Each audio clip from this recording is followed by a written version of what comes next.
being swept under the carpet and nobody's calling it out. So that's why I'm here. I'm here to call it out. John Fury is a disgrace. What he's doing is bringing boxing into disrepute. It's disgusting and terrible that people will be watching this fight, the biggest fight in years. Carl Froch has fired the first shot this time, calling out John Fury for his silence following Tyson Fury's recent loss. Froch pointed out that the usually vocal fighting man has been unusually quiet, suggesting that it's not typical for John Fury to remain so silent after such an important event. At the press conference, and there's been one thing missing in the build-up. Big John Fury, the fighting man, on the hard road. That man has gone. He's Carl Froch went further, calling Tyson Fury a disgrace to British boxing and an incompetent fighter.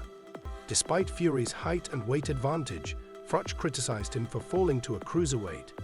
Froch's training partner, Tony Bellew, joined in the trolling, claiming he would destroy everyone in the world if he were as tall and big as Tyson Fury, implying that Fury is significantly below the standards expected of him.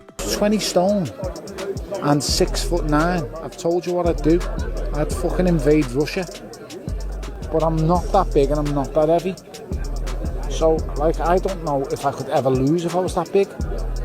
Former super middleweight world champion Carl Froch, who was ringside, stated on his YouTube channel that the right man won. You could have never said that Fury won that fight. So there's no complaints other than Bricktop at ringside. But like I said, he's got one eye on the prize, hasn't he? But let's be honest. Froch went on to explain that he scored the fight the same way as all three judges.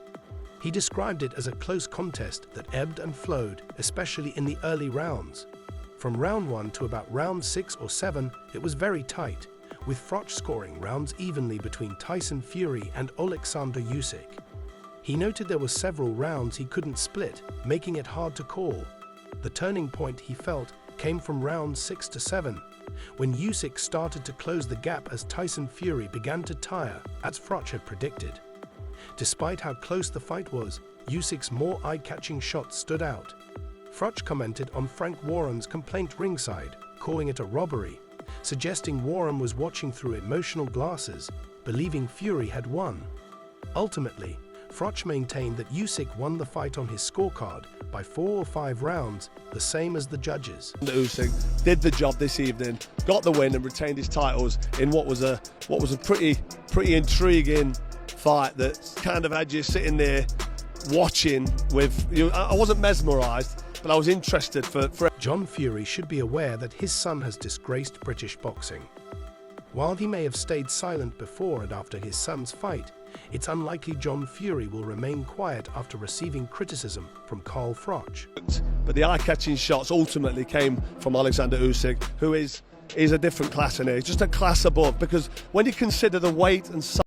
Nottinghamshire boxing legend Carl Froch has advised Tyson Fury to consider distancing his father, John Fury, from his team as he prepares for the highly anticipated bout with Alexander Usyk. This suggestion comes after John Fury drew negative attention for his disruptive behavior at the recent press event for the Tommy Fury vs. Darren Till fight. Despite an initially respectful exchange between Tommy and Till, things escalated when John began squirting water at Till, leading to a confrontation that required security to intervene and separate the fighters before tensions subsided. Fury just sits back, keeps his mouth shut, watches his son and wills him on to win. Maybe he's in the camp, maybe he's helping him and just keeping the distance and letting the real trainers do the job. But yeah, no big John Fury. I missed him. Where's John? In an interview with Action Network, Carl Froch criticized John Fury's behavior, calling it pathetic and childish for a grown man. Froch acknowledged that Darren Till had been vocal, but emphasized that the focus should have been on the fight between Tommy Fury and Darren Till, not on John Fury. He questioned why the so-called fighting man was getting involved, suggesting that John was simply seeking attention. Froch pointed out that John Fury has never achieved anything significant in boxing, unlike his son Tyson, who is a top fighter. While he acknowledged Tyson's recent loss to Alexander Usyk, Froch made it clear he doesn't focus on it. Tyson probably knows that actually, listen, Dad, you've got your best intentions at heart. And you want me to win, you want me to do the business. But do me a favour, stay out. Talk of potentially pushing John Fury out of Tyson's corner grew louder as Tyson prepared for his highly anticipated rematch against Alexander Usyk, Following his first professional loss to the Ukrainian in May, Fury was eager to settle the score, but when asked about his strategy for the upcoming fight, Tyson made it clear that he wouldn't be making any major changes. "Not much time," he said. "I know what I've got to do.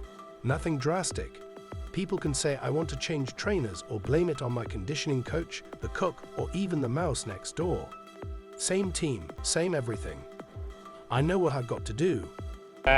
The fact that Tony Bellew and Carl Froch didn't make any money out of the game is obviously hurtful to them.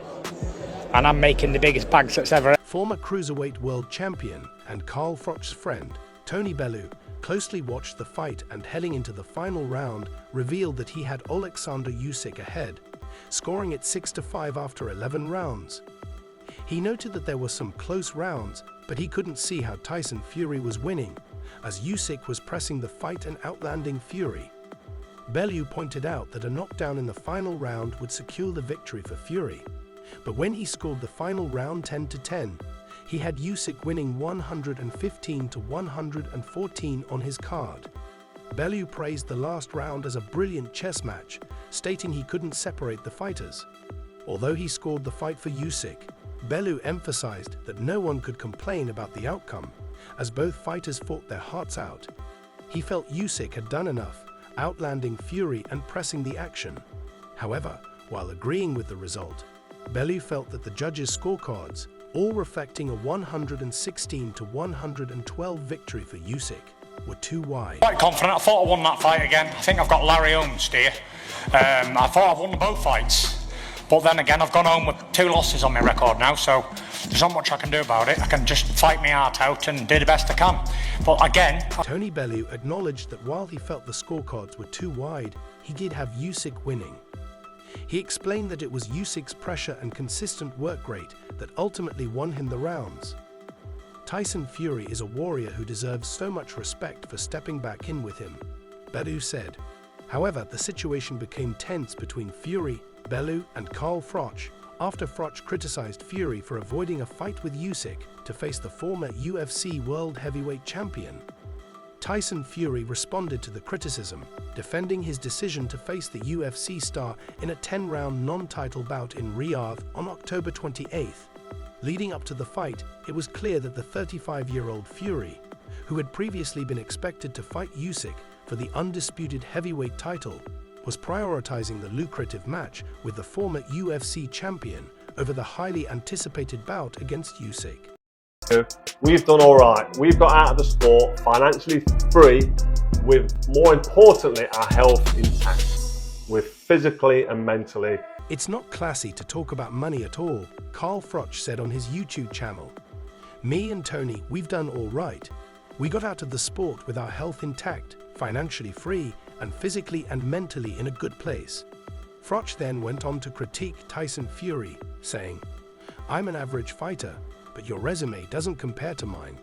You got 4 wins over world champions, Steve Cunningham, an old cruiserweight, Vladimir Klitschko in a terrible fight, and Deontay Wilder 3 times, beating him twice. I've got 11 wins over world champions. Lennox Lewis, he's got 14. I mean, heavyweight is just a different kettle of fish, isn't it? The heavyweights tend to make all the money they do over decades of... I'll tell you something," Carl Froch said.